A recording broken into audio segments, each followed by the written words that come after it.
Hi ನಮಸ್ತೆ, ಇದು ಶನಿವಾರ ಮಧ್ಯಾಹ್ನದ ಮಿನಿ ವ್ಲಾಗ್. ಇನ್ನೇನು ಹಬ್ಬ ಹತ್ರ ಬರ್ತಾ ಇದೆಯಲ್ವಾ, ಹಾಗಾಗಿ ಒಂದೊಂದೇ ಕ್ಲೀನ್ ಮಾಡ್ಕೊಳ್ಳೋಣ ಅಂತ ಮಾಡ್ಕೋತಾ ಇದ್ದೀನಿ. ಫಸ್ಟು ವಾರ್ಡ್ರೋಬ್ ಎಲ್ಲ ಕ್ಲೀನ್ ಮಾಡ್ಕೊಬಿಡೋಣ ಅಂತ ಮಾಡಿದೆ. ಕೆಲ್ಸಕ್ಕೆ ಹೋಗೋರ್ಗಂತೂ ಯಾವಾಗ ಫ್ರೀ ಸಿಗುತ್ತೆ ಆಗ ಕ್ಲೀನ್ ಮಾಡ್ಕೊಬಿಡ್ಬೇಕು. ಇದಾದಮೇಲೆ ರಾತ್ರಿಗೆ ಚಪಾತಿ ಮಾಡೋಣ ಅಂತ ಮಧ್ಯಾಹ್ನನೇ ಹಿಟ್ಟನ್ನ ಕಲಸಿಟ್ಬಿಡ್ತಾ ಇದ್ದೀನಿ, ಚೆನ್ನಾಗಿ ಬನ್ನಿ ಬರುತ್ತೆ ಅಂತ ಹೇಳಿ. ಇನ್ನು ಕಾಯೆಲ್ಲ ಸ್ವಲ್ಪ ಕೊಬ್ಬರಿ ಆಗಿಬಿಟ್ಟಿದ್ವು ಅಂದ್ಬಿಟ್ಟು ಅದನ್ನು ಕೂಡ ಸುಲಿತಾ ಇದೆ. ಎಲ್ಲ ಸುಲಿದಾದ್ಮೇಲೆ ನಮ್ಮ ಮನೆಯವ್ರು ಬಂದು ಇದನ್ನ ಕ್ಲೀನ್ ಮಾಡ್ತಾ ಇದ್ದಾರೆ. ಇನ್ನೇನು 8 ಆಯಿತು ಅಂತ ಹೇಳ್ಬಿಟ್ಟು ಚಪಾತಿನೂ ಕೂಡ ಹಾಕೋತಾ ಇದ್ದೀವಿ. ನಾನು ಒತ್ಕೊಡ್ತಾ ಇದ್ದೆ, ಹಾಗೆ ಅವರು ಕೂಡ ಬೇಯಿಸ್ತಾ ಇದ್ರು. ಒಬ್ಬಳೇ ಮಾಡೋಕ್ಕಾಗಲ್ಲ, ಅದು ಕೈ ಸುಲಿದೆ ನನಗೆ ಸ್ವಲ್ಪ ಕೈ ನೋವು ಆಗಿಬಿಟ್ಟಿತ್ತು ಅಂತ. ಅದಾದಮೇಲೆ ಚಪಾತಿಗೆ ಕಾಂಬಿನೇಷನ್ ಆಗಿ ನಾನು ಟೊಮೊಟೊ ಪಲ್ಯನ ಮಾಡಿದ್ದೆ.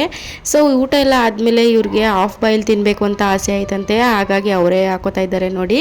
ಏನಿಲ್ಲ, ಮೇಲ್ಗಡೆ ಸ್ವಲ್ಪ ಚಿಲ್ಲಿ ಪೌಡ್ರು ಹಾಗೆ ಉಪ್ಪನ್ನ ಉದ್ರಿಸ್ಕೊಂಡು ಬೇಕು ಅಂದರೆ ಮೆಣಸಿನ ಪುಡಿನೂ ಕೂಡ ಹಾಕೋಬೋದು. ಸೊ ಈ ಥರ ಕುಡಿದ್ರೆ ತುಂಬಾ ಚೆನ್ನಾಗಿರುತ್ತಂತೆ. ನಾನು ಯಾವತ್ತೂ ಕುಡ್ದಿಲ್ಲ, ಸೊ ಅವರು ಹಾಕೋತಾ ಇದ್ದಾರೆ. ಇದಾಗಿತ್ತು ಇವತ್ತಿನ ದಿನ. ವಿಡಿಯೋ ಇಷ್ಟ ಆದರೆ ಹಾಗೆ ಒಂದು ಲೈಕ್ ಮಾಡಿ. Thank you.